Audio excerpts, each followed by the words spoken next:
नमस्कार दोस्तों, मैं गजानन शर्मा आज का इस वीडियो में आप सभी का हार्दिक अभिनंदन करता हूं। तो दोस्तों, आज की इस वीडियो में हम मटर के बारे में डिस्कशन करेंगे कि मटर की खेती कैसे की जाती है, कौन सी ऋतु में, कौन सी जलवायु में, कौन सी सॉइल में इसकी खेती की जाती है, कौन कौन सी इसकी वैरायटी होती है, कितनी सिंचाइयों की आवश्यकता होती है, सीड रेट, सीड ट्रीटमेंट कैसे करते हैं, हार्वेस्टिंग व थ्रेसिंग कैसे करते हैं, यील्ड कितनी प्राप्त होती है और इसका स्टोरेज कैसे करते हैं। तो सबसे पहले हम इसके बायोलॉजिकल डिस्ट्रीब्यूशन की बात करें तो इसका बोटेनिकल नेम पाइसम सेटाइवम होता है और इसकी फैमिली की बात करें तो ये लेग्यूमिनेसी फैमिली के अंतर्गत आता है।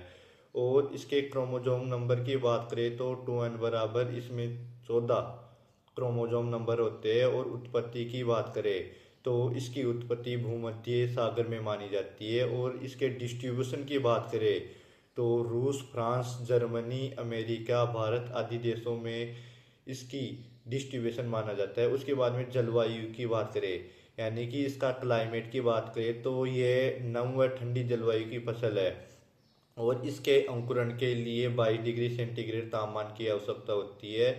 यह सर्दी की ऋतु में बोई जाने वाली फसल होती है, जो सर्दी की ऋतु में बोई जाने वाली फसल है जिसको कम तापमान की आवश्यकता होती है। उसके बाद में सॉइल की बात करें तो इसको दोमट मृदा की आवश्यकता होती है। इसकी खेती के लिए मृदा दोमट होनी चाहिए और अच्छी जल निकास वाली मृदा होनी चाहिए जिसका पीएच 6 से 7.5 के मध्य होना चाहिए। अधिक अम्लीय व अधिक क्षारीय मृदा में इसकी खेती नहीं की जा सकती है।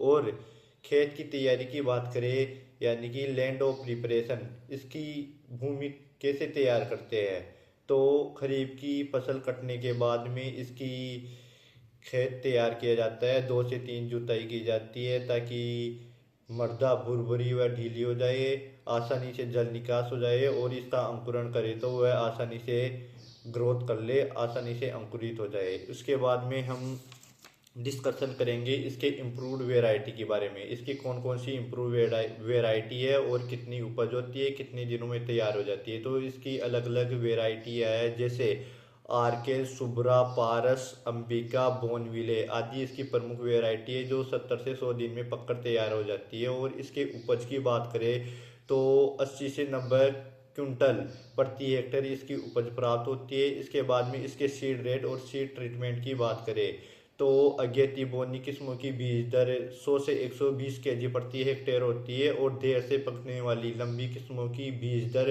70 से 80 केजी प्रति हेक्टेयर होती है। इसके बाद में सीड ट्रीटमेंट की बात करें तो सॉइल व सीड बोर्न डिजीज बचने के लिए इसका बीजो उपचार करते हैं ताकि कोई भी रोग व डिजीज लगी हो वो आसानी से हट जाए।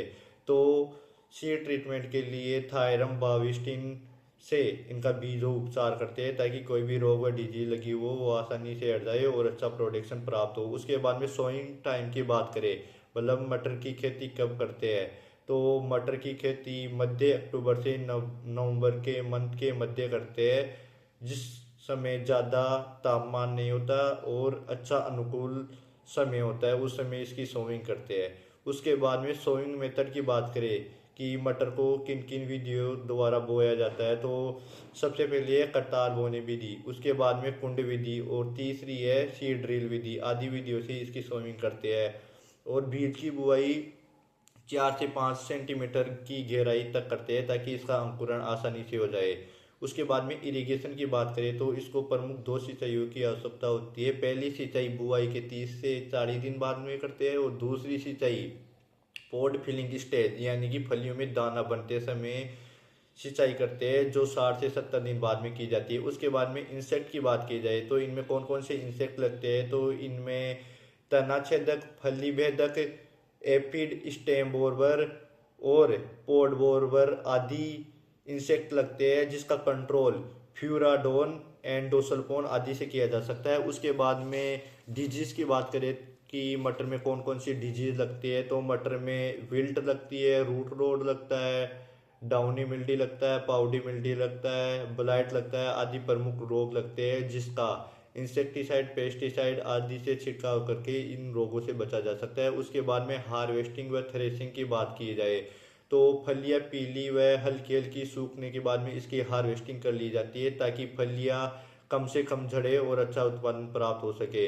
फलियों में नमी परसेंटेज 10 से 12% हो तो उसकी हार्वेस्टिंग कर ली जाती है। उसके बाद में इसकी यील्ड की बात करें तो मटर की हरी फलियों की पैदावार 80 से 200 क्विंटल प्रति हेक्टेयर होती है, और दाने वाली फसलों की पैदावार 20 से 25 क्विंटल प्रति हेक्टेयर होती है। उसके बाद में हम स्टोरेज भंडारण की बात करें तो मटर की हार्वेस्टिंग करने के बाद में इनके बीजों को एक सैंपल लिया जाता है, जिसमें देखा जाता है कि इनमें नमी परसेंटेज कितनी है। अगर इनकी नमी परसेंटेज 10 से 12% हो तो इनको बड़े बड़े वेयर हाउसों में स्टोरेज कर लिया जाता है। इस प्रकार मटर की खेती की जाती है। धन्यवाद दोस्तों।